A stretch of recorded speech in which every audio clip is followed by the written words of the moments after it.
로마서 4장 1절부터 25절 말씀입니다.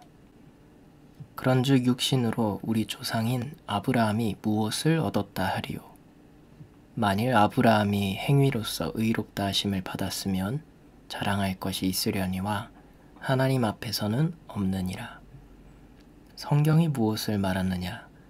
아브라함이 하나님을 믿음에 그것이 그에게 의로 여겨진 바 되었느니라.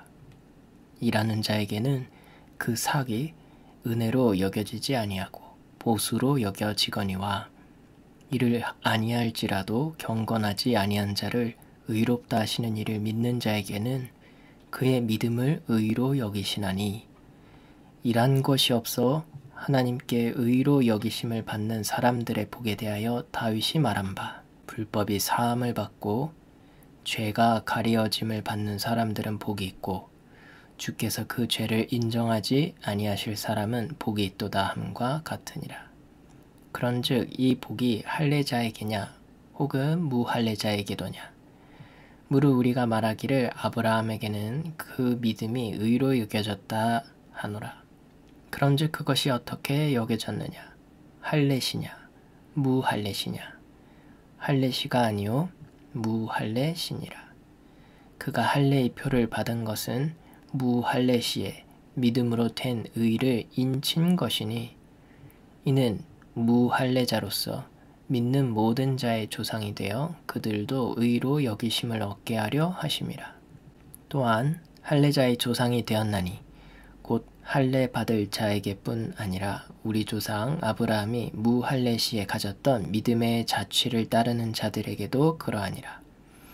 아브라함이나 그 후손에게 세상의 상속자가 되리라고 하신 언약은 율법으로 말미암은 것이 아니요 오직 믿음의 의로 말미암은 것이니라. 만일 율법에 속한 자들이 상속자이면 믿음은 헛것이 되고 약속은 파기되었느니라. 율법은 진노를 이루게 하나니 율법이 없는 곳에는 범법도 없느니라. 그러므로 상속자가 되는 그것이 은혜에 속하기 위하여 믿음으로 되나니, 이는 그 약속을 그 모든 후손에게 굳게 하려 하심이라. 율법에 속한 자에게 뿐만 아니라 아브라함의 믿음에 속한 자에게도 그러하니, 아브라함은 우리 모든 사람의 조상이라. 기록된 바 내가 너를 많은 민족의 조상으로 세웠다 하심과 같으니, 그가 믿은 바 하나님은 죽은 자를 살리시며 없는 것을 있는 것으로 부르시는 이시니라. 아브라함이 바랄 수 없는 중에 바라고 믿었으니 이는 내 후손이 이 같으리라 하신 말씀대로 많은 민족의 조상이 되게 하려 하심이라. 그가 100세나 되어 자기 몸이 죽은 것 같고 사라의 태가 죽은 것 같음을 알고도 믿음이 약하여지지 아니하고 믿음이 없어 하나님의 약속을 의심하지 않고 믿음으로 견고하여져서 하나님께 영광을 돌리며 약속하신 그것을 또한 능히 이루실 줄을 확신하였으니, 그러므로 그것이 그에게 의로 여겨졌느니라. 그에게 의로 여겨졌다 기록된 것은 아브라함만 위한 것이 아니요 의로 여기심을 받을 우리도 위함이니 곧 예수 우리 주를 죽은 자 가운데서 살리신 이를 믿는 자니라. 예수는 우리가 범죄한 것 때문에 내줌이 되고 또한 우리를 의롭다 하시기 위하여 살아나셨느니라. 아멘. 유대인들에게 있어서 하나님은 이스라엘의 하나님이었습니다. 그들은 아브라함의 자손인 것을 자랑했고 하나님의 백성을 위해 주신 율법을 삶의 윤리, 원칙, 기준으로 삼았습니다. 그래서 그들의 관점에서 바울이 앞서 3장 30절에서 유대인의 하나님만이 아니라 이방인의 하나님도 된다는 가르침은 쉽게 수용하기 어려운 가르침이었습니다. 그래서 이 말씀에 대해서 바울은 유대인들이 잘 이해할 수 있도록 다시 한번 구체적인 예를 들어서 증명합니다. 1절부터 5절 말씀입니다. 그런즉 육신으로 우리 조상인 아브라함이 무엇을 얻었다 하리요? 만일 아브라함이 행위로서 의롭다 하심을 받았으면 자랑할 것이 있으려니와 하나님 앞에서는 없느니라. 성경이 무엇을 말하느냐? 아브라함이 하나님을 믿음에 그것이 그에게 의로 여겨진 바 되었느니라. 일하는 자에게는 그 삭이 은혜로 여겨지지 아니하고 보수로 여겨지거니와 이를 아니할지라도 경건하지 아니한 자를 의롭다 하시는 이를 믿는 자에게는 그의 믿음을 의로 여기시나니. 아멘. 바울은 먼저 유대인들의 시조인 아브라함을 예시로 듭니다. 창세기 말씀에서 알 수 있듯이 아브라함은 많은 의로운 행위를 해서 인정을 받고 하나님의 선택함을 받은 것이 아니었습니다. 하나님이 아브라함을 부르시고 그가 아직 경험하지 못한 약속들을 주셨을 때 그는 하나님의 약속을 믿었습니다. 그래서 하나님은 그를 의롭게 여기셨고 유대인의 기준으로 이방인에서 언약의 백성 곧 유대인으로 변화하게 된 것입니다. 이어서 바울은 다윗의 시편 말씀을 통해 설명합니다. 6절부터 8절 말씀입니다. 이란 것이 없이 하나님께 의로 여기심을 받는 사람의 복에 대하여 다윗이 말한 바, 불법이 사함을 받고 죄가 가려짐을 받는 사람들은 복이 있고 주께서 그 죄를 인정하지 아니하실 사람은 복이 있도다 함과 같으니라. 아멘. 유대인이 사랑하고 존경하는 인물 중 하나이며 통치자를 대표하는 인물인 다윗도 많은 행위를 통해서 하나님께 의로 여김을 받는 것이 아니라 많은 허물이 있고 연약함이 있어도 하나님이 사하여 주시고 죄 없이 여김을 받는 하나님의 복을 설명하는 것입니다. 그래서 바울은 단순히 유대인의 전통을 벗어나고 무시하는 그의 개인 의견인 것이 아니라 가장 유대인의 정체성에 있어서 핵심적인 인물이라고 할 수 있는 아브라함과 다윗 두 사람의 예를 통하여 이것이 이미 입증된 것이며 유대인들이 오히려 잘못 형성된 관점을 가진 것임을 말하고 있는 것입니다. 9절부터 12절 말씀입니다. 그런즉 이 복이 할례자에게냐 혹은 무할례자에게도냐 무릇 우리가 말하기를 아브라함에게는 그 믿음이 의로 여겨졌다 하노라. 그런즉 그것이 어떻게 여겨졌느냐 할례시냐 무할례시냐 할례시가 아니요 무할례시니라. 그가 할례의 표를 받은 것은 무할례시에 믿음으로 된 의를 인친 것이니 이는 무할례자로서 믿는 모든 자의 조상이 되어 그들도 의로 여기심을 얻게 하려 하심이라. 또한 할례자의 조상이 되었나니 곧 할례 받을 자에게 뿐 아니라 우리 조상 아브라함이 무할례시에 가졌던 믿음의 자취를 따르는 자들에게도 그러하니라.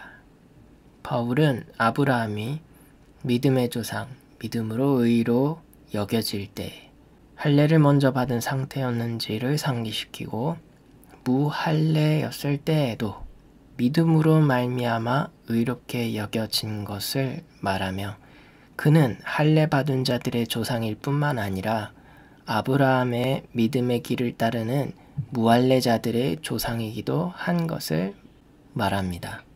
왜 유대인의 하나님만이 아니라 이방인의 하나님도 된다는 것인지 증명한 것입니다.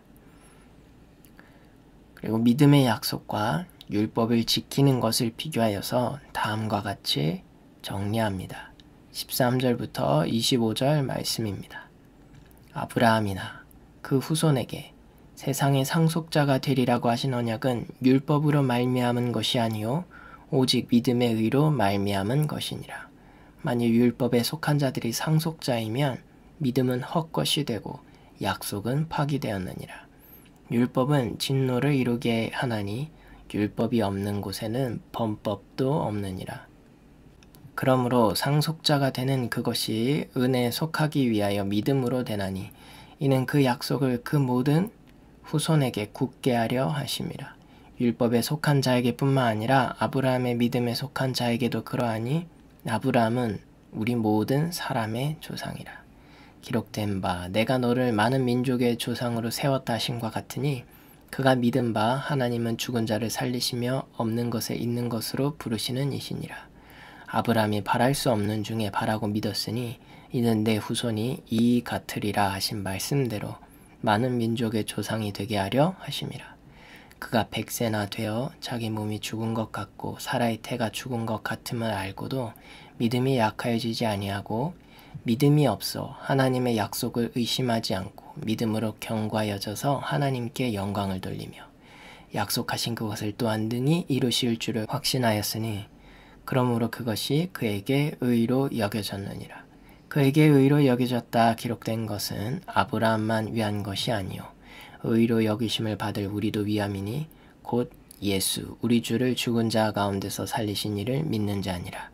예수는 우리가 범죄한 것 때문에 내줌이 되고 또한 우리를 의롭다 하시기 위하여 살아나셨느니라. 아멘.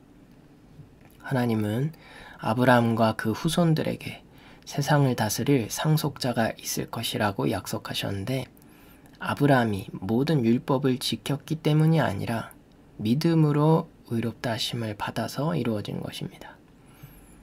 율법을 지킴으로써, 다시 말해 행위를 통해 의롭다 하심을 얻는 것이었다면 믿음을 통해 받은 약속은 무의미해지고 의롭게 된 그 능력은 힘을 잃을 것입니다.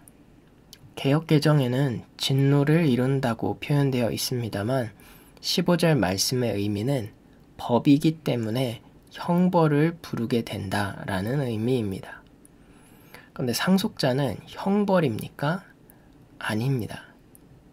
은혜입니다. 하나님께서 주신 복입니다. 그렇기에 약속은 믿음에 달려있고 은혜의 선물로 체험할 수 있으며 아브라함의 모든 후손들에게까지 모두 적용되는 것입니다.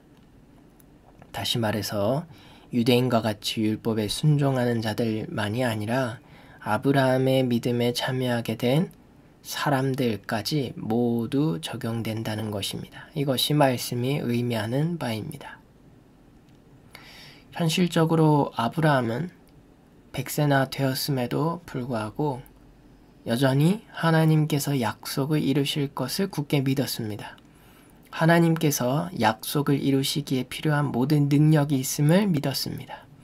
그리고 하나님께 영광 돌리며 하나님께서 이루시기를 기대하였습니다.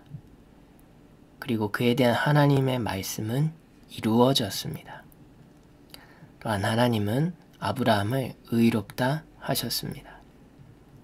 바울은 이 말씀들을 통해서 어떻게 하나님이 유대인만이 아니라 이방인의 하나님이 되는지 보여줄 뿐만 아니라 믿음으로 말미암아 의롭게 되는 원리를 또한 우리에게 알려주는 것입니다. 이 원리에 따라 동일하게 믿음으로 행하는 성도들에게 시간과 공간을 뛰어넘어 오늘의 우리에게 동일하게 적용됩니다. 우리가 주 예수님을 다시 살리신 분을 믿고 받아들일 때 그분으로 인해서 완전한 의로움이 우리에게도 적용되는 것입니다. 예수님은 우리의 죄사함을 위해 십자가에 못 박히도록 넘겨졌고 우리를 의롭게 하셨음을 증명하기 위해 다시 살아나셨습니다. 사랑하는 여러분, 행위가 아니라 믿음입니다.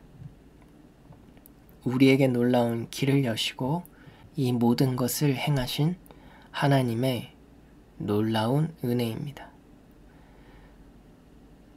우리는 하나님을 알고 그분을 믿으며 우리를 위해 예수 그리스도를 허락하심을 찬양하고 경배할 때 우리가 많은 의로운 일들을 행해서가 아니라 우리의 그 믿음 때문에 의롭다 하십니다.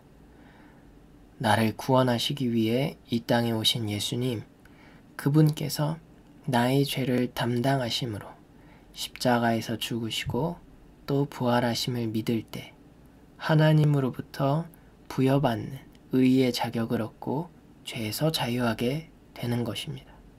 이것이 놀라운 복이요 사랑과 은혜의 기적입니다. 우리에게 주어진 믿음의 결과입니다. 이 진리를 우리에게 허락하신 하나님께 감사합시다.